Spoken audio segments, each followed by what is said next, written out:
I'm Harrison Keeley. Here's what you need to know today. First, new details have emerged about Muhammad Youssef Abdulazeez, the man who shot and killed 5 service members in Chattanooga Thursday. Hours before the attack, Abdulazeez texted a friend a link to an Islamic verse that included the line, "Whosoever shows enmity to a friend of mine, then I have declared war against him." The FBI is doing forensic examinations of the shooter's cell phone, computer, and trips to Jordan to determine if he was involved with ISIS. A family spokesman says the 24-year-old spent several months in Jordan last year to help him get away from drugs, alcohol, and friends relatives considered a bad influence. He says Abdulazeez suffered from depression since his early teen years and fought drug and alcohol abuse. Relatives reportedly believe those personal struggles are at the heart of last week's killings. Several years ago, relatives tried to have Abdulazeez admitted to a drug and alcohol abuse program, but a health insurer refused to approve the expense.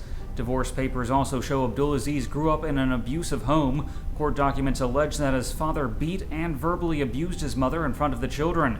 Documents also claim the father beat his children and yelled at them without provocation.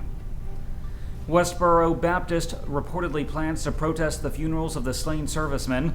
The church blames the killings in part on the acceptance of gay marriage in the U.S. and claims that God sent the gunmen. The group is expected to be at the Lee Highway Memorial site today. More than 6,000 people have joined a group planning a counter-protest.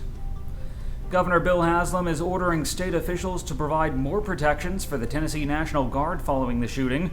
Also, U.S. Representative Scott DesJarlais plans to introduce a bill today allowing service members to go armed on U.S. bases. A woman is dead after a 2-vehicle crash in Catoosa County. The accident happened near an I-75 overpass on Tunnel Hill Road. Officials say a Jeep Liberty crossed over the center line and hit another car. The Jeep's driver was ejected and died. The other car had no injuries.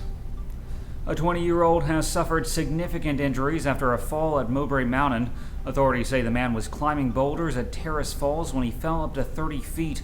He's been taken to Erlanger. His identity has not yet been released.